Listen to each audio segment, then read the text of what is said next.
esta es la práctica que se va a desarrollar, denominada control de motor. ¿Qué significa controlar un motor? Pues básicamente poder encenderlo, apagarlo, invertir su giro y eventualmente también cambiar su velocidad. Para controlar un motor, pues lo que se utiliza un motor de corriente directa, normalmente utilizamos un dispositivo denominado puente H. Este puente H cumple la función de servir como una interfaz entre la decisión que se toma desde la placa del microcontrolador hasta lo que efectivamente hace cambiar la conexión del motor internamente en los circuitos del puente H. Entonces, un objetivo es hacer uso de este dispositivo, pero también hacer uso de un sensor de presencia denominado sensor SPIR, por sus siglas en inglés, que aluden a que es un sensor de presencia infrarrojo, Presence Infrared Sensor. Ok. Entonces, voy a describirles cómo se supone que debe funcionar, pero antes quiero mostrarles cómo es que funcionan los componentes. Bueno, para empezar, el sensor PIR, pues funciona a base, como su nombre lo indica, de una señal o de una radiación infrarroja que producen todos los cuerpos con calor, ¿no? Y esta señal, este cambio en la radiación infrarroja, pues detona una acción para detectar presencia o no presencia. Básicamente, eso va a detectar, es un sensor digital que me va a marcar un 1 cuando detecte presencia y un 0 cuando detecte que ya no hay presencia de ese objeto. El puente H, ¿cómo funciona el puente H? Voy a mostrarles los detalles de este componente. Bueno, para explicar el puente H, primero nos remontamos al uso de transistores y el funcionamiento de los transistores. Como ustedes saben, son terminales de son dispositivos de tres terminales, emisor, colector y base. Y pues el objetivo del transistor, en el caso del puente H, es operar en su forma de conmutador, de switch. Es decir, vamos a estar manejando la zona de saturación y la zona de corte para dejar pasar o no una señal eléctrica. Recuerden un poco de historia, el nombre del transistor tiene que ver con el hecho de que se comporta como si fuera una resistencia variable, una resistencia de transferencia. Entonces la combinación de palabras resistor y transferencia dio origen al término transistor. Como les decía, un transistor cumple funciones de amplificador, de oscilador, conmutador, rectificador. En específico nos interesa ahora su función de conmutador. Así muy rápidamente recordar que cuando funciona en forma de interruptor, pues yo puedo hacer que conduzca o que no conduzca, básicamente usando una señal eléctrica aplicada a través de la base. Una de sus terminales es una base que recibe una señal eléctrica y en función de esta señal, pues va a hacer una conexión, digamos, entre colector y emisor y va a dejar pasar un flujo eléctrico mayor hacia acá. Esta es una señal de baja potencia, pequeñita, y esta puede ser una señal de mayores dimensiones, más grande, mayor potencia. Entonces, cuando solamente utilizo la base para encender y apagar este transistor, pues se utiliza en la forma de interruptor.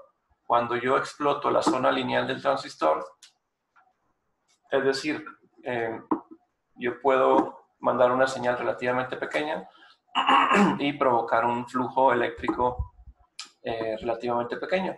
Yo aumento la señal de base y aumento también la señal de colector emisor, pero llega un momento en el que se satura y entonces ya aunque siga yo aumentando la señal de la base, pues la señal que pasa por colector y emisor sigue siendo la misma. Para fines prácticos a mí me interesa utilizar el transistor en su zona de corte. Recordemos, corte implica que no deja pasar la corriente, no tengo señal prácticamente en la base, y en su zona de saturación, que es cuando ya la señal que circula por aquí es suficientemente grande para dejar que toda la corriente posible pase por el transistor. Y cuando digo toda la corriente posible, pues toda la que demande la carga que tengamos conectada, ¿no? Como en este caso, una pequeña lámpara. Y la otra forma de operación, pues es cuando está en su zona lineal. Aquí podemos ver la analogía con una compuerta que se va abriendo en función de la corriente de base y deja pasar más o menos corriente en forma proporcional a la base. Ok, entonces, ¿qué aplicaciones tiene el transistor? Bueno, aquí viene una animación que nos revela justo este comportamiento. Si no hay señal en la base, no abre la compuerta grande, digámoslo así, pero si la señal se hace presente en la base, se abre aquí la compuerta. Bueno, no está funcionando la animación por alguna razón, pero cuando llegue aquí agua, digamos, abre la compuerta grande y deja pasar el agua del canal principal. Es como una analogía de cómo funciona un transistor en su zona de corte y saturación, en su modo de operación. Ok, ¿cómo podemos usar un transistor? Ahí está. Mejor momento. Ahí está, hay señal, pasa el flujo grande, no hay señal, no pasa nada. Okay. ¿Cómo podemos usar un transistor? Como decíamos, puede servir como una interfase. Yo mando una señal pequeña que puede provenir precisamente del Arduino, de cualquier microcontrolador, y esta señal va a detonar un flujo eléctrico más grande, mayor, que viene directamente de la fuente de voltaje. Con esto nos salvamos del hecho de utilizar una corriente limitada que podría provenir de los pines de salida y entonces utilizamos toda la capacidad de corriente de la fuente principal de Arduino. Esa es una aplicación que podríamos darle a un transistor. Cabe mencionar que este diodo pues, está presente muchas veces en las conexiones de los motores o las bobinas, porque en las bobinas ocurre un efecto inductivo. Con el movimiento del motor se genera una corriente en sentido inverso por la ley de Lenz, y esas corrientes pueden resultar dañinas para el circuito electrónico. Entonces se coloca como medida de seguridad, de disipación de energía, este diodo flyback. Okay. Ahora, otra alternativa que existe con el uso de transistores es que la fuente que alimenta la corriente principal no es la misma que la de la placa del Arduino, el microcontrolador, sino puedo utilizar una placa externa y de esta forma utilizo el transistor nada más como una interfaz entre la señal de control que proviene de Arduino y el circuito de mayor potencia que puede ser totalmente externo. Obviamente pues hay una comunicación entre los circuitos para que pueda haber esta circulación de corriente, es decir, una tierra común. Otro elemento fundamental para la explicación del funcionamiento de un puente H son los diodos. Como saben, los diodos son un elemento de dos terminales, a diferencia del transistor, y lo que permite un diodo, pues, o más bien lo que no permite, es el flujo de corriente en algún sentido. Solamente lo permite cuando está correctamente polarizado. Entonces, si yo coloco un potencial positivo de este lado y uno negativo de este lado, va a fluir la corriente. Si yo lo polarizo inversamente, no fluye. Es como una válvula check, en una analogía con un dispositivo hidráulico, ¿no? Nada más deja pasar el agua en un sentido, pero no deja que se regrese. Bueno, algo así es el diodo. Y hay que recordar que los LEDs, por ejemplo, son diodos que nada más funcionan cuando están correctamente polarizados. Este es su símbolo. Por aquí es su símbolo. Y el símbolo te indica cuál es el lado negativo, que es donde está esta rayita, y el lado positivo, la base de este triángulo. En un dispositivo real, también podemos observar esta línea que te indica la polaridad negativa. Ok. Ahora, ¿cómo hacemos uso de los transistores y de los diodos para poder controlar un motor? Es cuando llegamos a la explicación del puente H. ¿Cómo funciona el puente H? Podemos observar aquí 4 transistores, 1, 2, 3, 4. Y sus 4 bases de los transistores están conectadas 2 en forma común. Por ejemplo, el transistor Q1 comparte conexión con el transistor Q4 y el Q2 comparte conexión con el Q3. Y entonces estas bases prácticamente es como vamos a controlar el giro del motor. Cabe mencionar que esta bolita negra que se ve aquí es la representación del motor. Tenemos acá también 4 diodos dispuestos en esta forma, una fuente de voltaje positivo más 5 voltios y la tierra. Entonces, ¿qué va a suceder? Cuando yo manipulo estas dos señales que van a provenir de mi microcontrolador, yo puedo hacer con señales digitales básicamente 4 combinaciones: 0, 0, 0, 1, 1, 0 y 1, 1. y vamos a estudiar qué pasa aquí. Cuando yo conecto aquí o mando una señal, un pulso alto, un 1, bueno, perdón, voy a empezar por el 0, 0. Si yo mando un pulso bajo aquí y un pulso bajo acá, es decir, la combinación 0, 0, esto va a significar un stop para el motor. ¿Por qué? Prácticamente esto significaría que ninguna de las 4 bases está alimentada con voltaje. Por lo tanto, los 4 transistores van a operar en su zona de corte. Van a estar operando como switches abiertos, ¿no? Es como si yo tuviera un switch aquí y estuviera abierto. Otro switch acá y estuviera abierto, etcétera. Todos están abiertos, por lo tanto no hay circulación de corriente en ningún sentido. Estos 5 voltios no pasan hacia acá porque está conectado el voltaje positivo al lado negativo del diodo, no hay circulación, estos están abiertos, no hay circulación. Lo mismo pasa acá, la tierra está conectada a la parte positiva de los diodos, no hay circulación, y como los transistores están abiertos, no hay circulación. En resumen, la combinación 0-0 provoca que el motor se quede sin alimentación y pare. Ok, la siguiente combinación, si yo mando aquí ahora un 0 y acá un 1, noten que este pulso va a hacer que este transistor opere en su zona de saturación, es decir, como un circuito cerrado. Ahora va a estar cerrado este transistor. Asimismo, el transistor Q3 va a estar ahora cerrado. ¿Y cuál es el resultado de esto? Pues que el voltaje de 5 voltios va a llegar al motor por este extremo, más positivo, y tierra va a llegar al motor por este otro extremo. Por lo tanto, el motor lo que va a hacer es empezar a girar en algún sentido. No sabemos, de acuerdo a la construcción del motor, pues va a girar hacia la derecha o hacia la izquierda, pero supongamos que gira hacia la derecha. Y hay que recordar una cosa, cuando yo invierto la polaridad de conexión de un motor, este invierte su sentido de giro, ¿no? Entonces, esta es la combinación 0-1. ¿Qué pasa con la combinación 1-0? La combinación 1-0, ahora tengo aquí un pulso alto y aquí un pulso bajo. Este pulso alto va a activar el transistor Q1 y el transistor Q4. O sea que los va a poner en saturación, circuito cerrado. Mientras los otros, recuerden que permanecen como circuitos abiertos. Y entonces, ¿qué es lo que va a suceder? Pues el más 5 va a llegar por el extremo izquierdo del motor, la conexión, la terminal izquierda, y tierra le va a llegar por la terminal derecha. ¿Y esto qué va a ocasionar? Pues un giro en sentido contrario al que venía ocurriendo con la otra combinación. En resumen, cuando yo mande la combinación 0-0 desde el controlador, va a parar.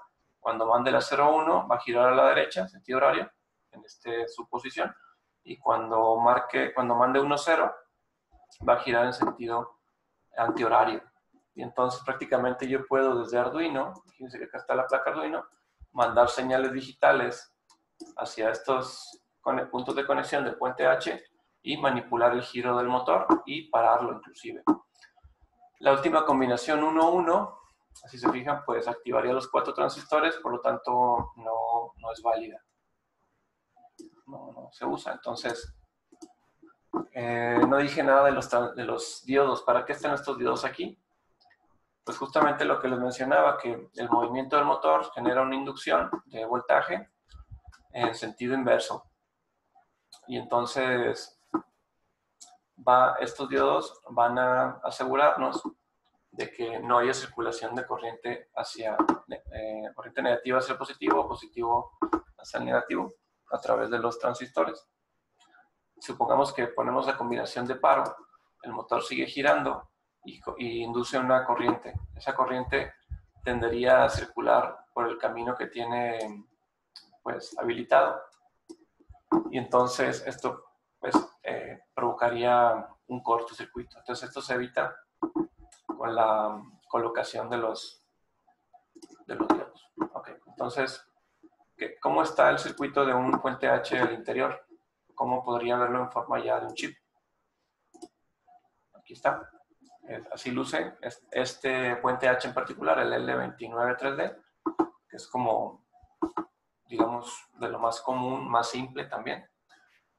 Pero bueno, no soporta demasiada corriente, son una corriente relativamente pequeña, pero funciona para suministrar más corriente de la que pudiera suministrar el microcontrolador.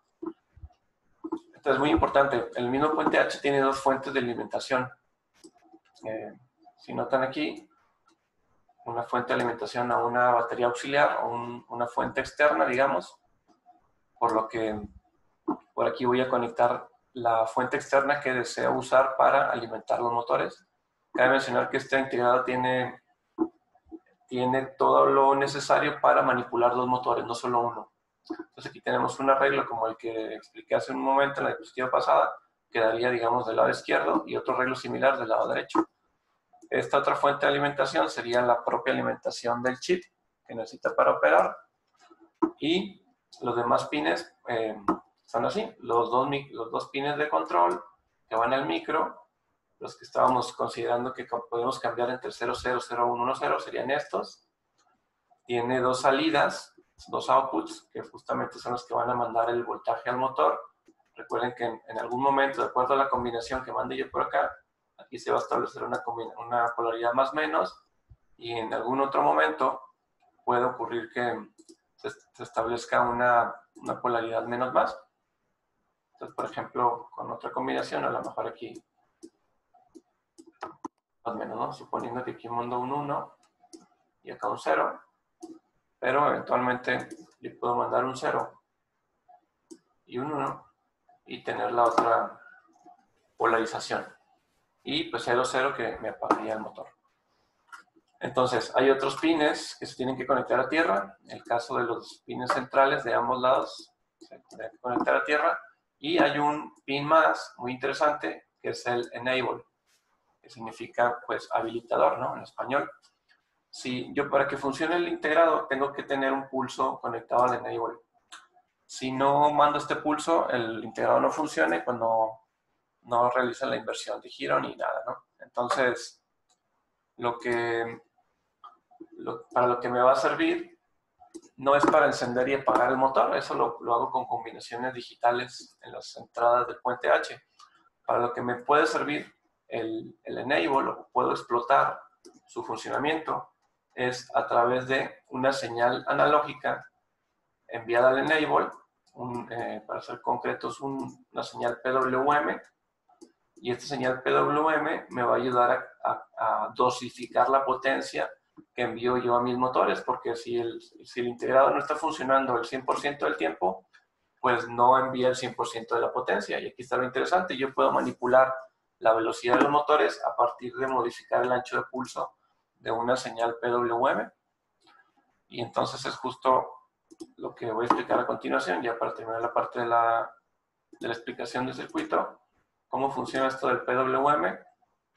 Si yo genero una señal desde la placa Arduino o cualquier microcontrolador PWM que yo esté manipulando, es decir, yo esté jugando con el ancho de pulso, recuerden que en Arduino esto es a partir de 8 bits de salida, lo cual te genera 255 códigos, de manera que cuando yo mando un código 0, esto implica pues, prácticamente que el ancho de pulso es 0 y equivale a enviar un voltaje 0, entonces el motor prácticamente pues, no va a operar, ni el chip.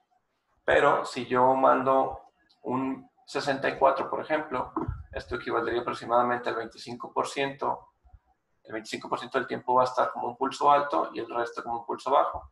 Entonces va a estar switchando entre encendido y apagado el switch, pero esto me va a permitir dosificar ya una potencia de un 25% hacia los motores. Esto equivaldría a un nivel de corriente directa de 1.25 voltios. Hay que recordar algo. Los motores de corriente directa, cuando les invierto la polaridad, cambian de giro. Pero cuando yo les bajo el voltaje de suministro, también baja su velocidad. Bajo el voltaje, baja su velocidad. Subo el voltaje, sube la velocidad. Son sistemas perfectamente lineales, proporcionales, pues. Igual, yo ahora mando un 127, se va a 2.5. Ahora mando un 191, se va a 3.75 en promedio. Y yo puedo manipular desde 0 a 100% la velocidad del motor, modificando esta señal PWM. Ahí la importancia y lo interesante de poder habilitar este enable. Bueno, vamos a continuar ahora sí con el circuito de la práctica. Tenemos ya nuestro circuito en Tinkercad. ¿Cómo funciona? Voy a poner el funcionamiento. Se supone que cuando la lógica es la siguiente. Cuando el sensor de presencia detecte un objeto, detecte presencia, va a hacer girar el motor en un sentido. Cuando deje de detectar dicha presencia, lo va a hacer girar en sentido contrario, y esto pues lo voy a estar manipulando con una pequeña programación que les mostraré ahorita en unos minutos. Voy a ponerlo en marcha para mostrar su funcionamiento, así les tiene que funcionar. Entonces, le dan clic al motor, quiero decir al sensor de presencia, le dan clic y aparece esta sombra que es como la zona de influencia del sensor. Es la parte, digamos, donde va a detectar que hay objeto, y fuera de esa zona pues, no detecta. Entonces le dan clic sostenido aquí a la bolita y la arrastran hacia adentro, y lo que tiene que ocurrir es que se prendan estos foquitos, lo cual indica que ya está detectando presencia. ¿Cómo puedo yo notar en mi código que está funcionando el sensor? Pues justamente habilitamos aquí una comunicación serial con el... Quiero ponerlo por acá. Una comunicación serial. Y entonces puedo estar monitoreando lo que pasa con el sensor digital. Aquí me está detectando 0. Pero cuando yo salga de la zona de influencia, ojo, tiene un pequeño retardo, tiene que cambiar a 1. Y aquí está cambiando 1. Si yo me vuelvo a meter, tiene que cambiar el estado del sensor digital. Y si hay un retardo ahí en la aparición de la señal. Aquí ya tendría que haber cambiado. Se tarda un poquito. Ahí está, ya cambió. Entonces, estando adentro, en este caso yo monitoreo que me pone un 0, cuando está afuera pone un 1. Y entonces en la programación, bueno, no lo he mencionado, pero hay que notar el sentido de giro del motor, ¿no? Ahorita está girando en sentido antihorario, cuando está fuera la pelotita, el objeto, y cuando detecta presencia, bueno, después del retardo respectivo, que son pues, bastantes segunditos, tenemos que observar que gira en sentido horario ahora.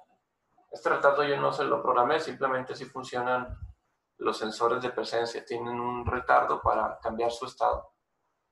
Y este ya trae un retardo ahí por default. Ahí ya cambió. Ahí ya ha cambiado y entonces pues gira en otro sentido. Eso es lo que tienen que lograr en primera instancia. ¿Cómo funciona el código? Ahora lo voy a mostrar. Primero pues declaro una variable sensor, que es donde voy a guardar el valor del sensor, que es digital. Recuerden que nada más 1 y 0, por eso elegí booleana. Una variable entera, que se va a llamar potencia. Bueno, esta no la estoy usando ciertamente, pero la idea es utilizarla para variar la velocidad del motor a partir de la señal que le enviamos al enable. Aquí está el puente H del circuito, y así rápidamente esta es la alimentación hacia los motores, esta es la alimentación del chip. Estas dos serían los pines de control, están conectados a los pines 6 y 8, es decir, son los que vamos a combinar en unos y ceros para cambiar el giro.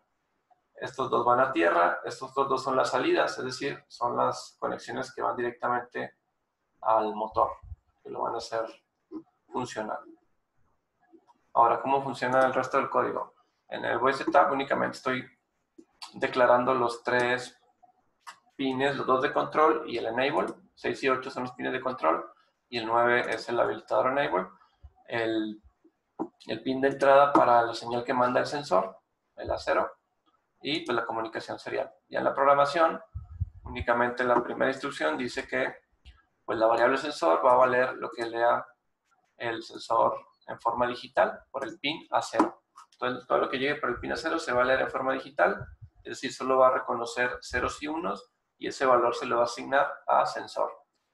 Entonces, quiero estar monitoreando lo que pasa con el sensor, pongo el serial print. El primero ya saben que nada más para poner texto, el segundo es para poner el valor real de la variable, y entonces, una vez que hago esto, pues ya puedo monitorear si está funcionando mi sensor adecuadamente.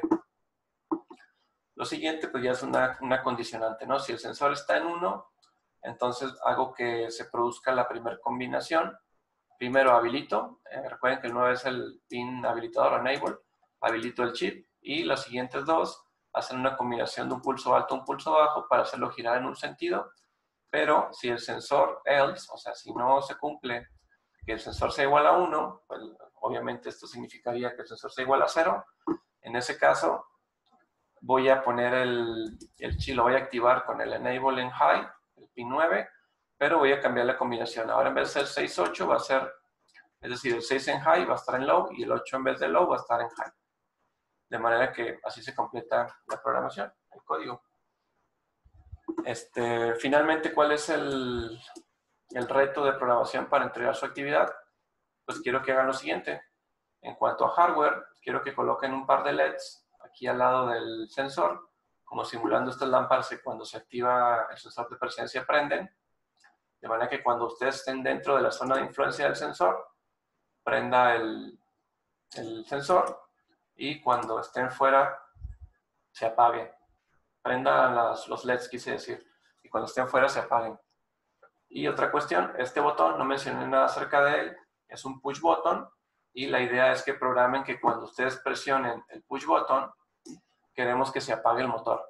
¿Recuerdan que la combinación de apagar motor es 0-0? Bueno, queremos ponerle por ahí unos ifs, que cuando se cumpla que el botón esté encendido, que por cierto el botón está conectado al pin A5, habría que declararlo también, hacer esos cambios para que detecte que está encendido y entonces haga que el motor pare. Mientras esté presionado, el motor debe de parar. Si yo lo suelto, el motor sigue en su sentido de giro normal, es decir, el que le corresponde, de acuerdo a que si está dentro la bolita o está afuera. Y eso quiero que lo muestre en el video.